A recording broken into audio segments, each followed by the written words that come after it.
This is Aging Matters with your host, Robert Nations, on the news and talk of Sonoma County, 1350 KSRO.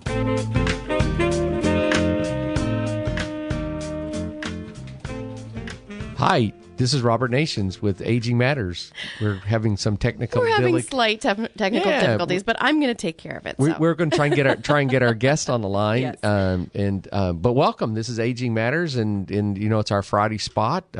The interesting part is that I have some visitors joining us today from San Diego. A couple of people from the Senior Helper Office down in San Diego's joined us, and they're here listening in. And the whole idea of today's show was to start talking about some technology things that I've come across as I in the marketplace. Because as you remember, Aging Matters is all about helping families and the aging population age gracefully. And so what I would like to do is present resources that are in the community. So the next 2 weeks, today is one, and then next week we're going to do another one, is to talk about some technology I've come across. And I'm really excited about this technology because it really helps families either locally or across the board in interacting with people in their homes. It's called videocare.com.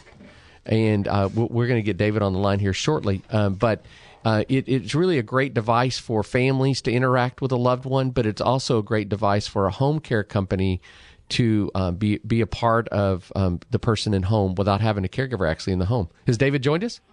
Oh, David. Yes, sir. Are you there? I am. Well, I was just kind of trying to lay the groundwork of what you do with videocare.com. Okay. So just kind of who are you, where did you come from, kind of thing. Let's lay the groundwork of who you are and where you've come from, and then we can talk about video care specifically. Sure. My name is David Truscott, and I am the CEO here of Video Care. And my background is actually in video processing and computer software. And after some 25 years in that area, I had been looking for a new and selling off a previous startup. My CTO and myself were trying to figure out a new area. And one of the things we were faced with is having aging parents, right? So my parents are in Florida. His parents are in Germany. How do you provide support for them when they're not technology people? Right. And computers dominate my life, and yet if my parents aren't using them, how do I engage with them in the ways that I'm used to? Even the things of like, I'm on a trip and I want to share a photograph with my mom. How do I do that? Right. If she's not on a computer and she's not on a smartphone, there's really not a way for me to do that. And so what ends up happening is it was a situation of, 3 months later when I'm visiting her, I'll get to show her the photo from the trip. Right. And that has nowhere near of the immediacy. And as I started looking into it, it turns out that there are, the vast majority of people in the United States are consumed by technology and use technology in every part of their lives. But there's a segment of the population that is basically ignored and left out of this. And so you have 10 million seniors who are simply left out of the technology equation. Right.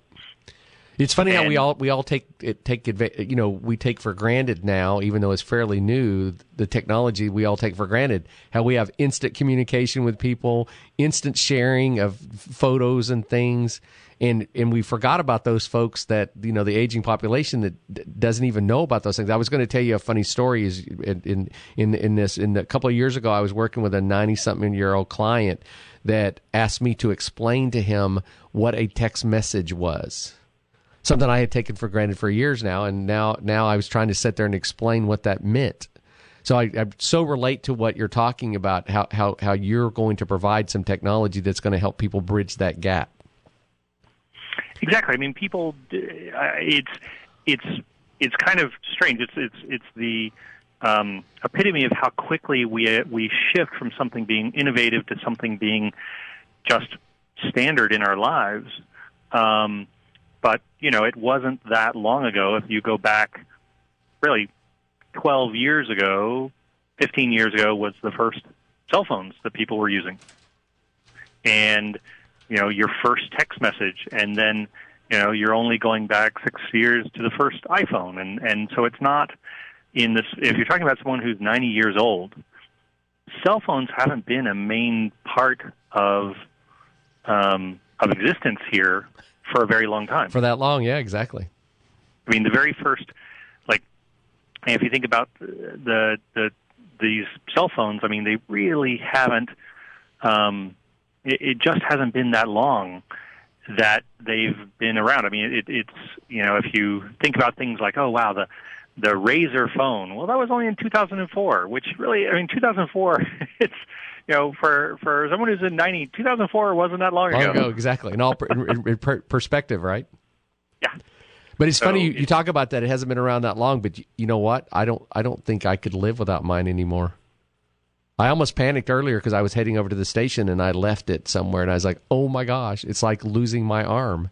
Yeah, well, people have done studies showing that you are more likely to leave your wallet than you are to leave your phone. Oh, is that interesting? Your phone has become more important and more critical to your daily living than any other piece of technology. And this piece of technology, which started out as just a way to make a phone call, right, now has become something where, for most phone users now, particularly in the United States, where smartphones have become the dominant device, the phone capability is maybe 5% of what the phone is used for. Right. The phone is used as your navigation system and your newspaper, and it's your watch, and it is your instant messaging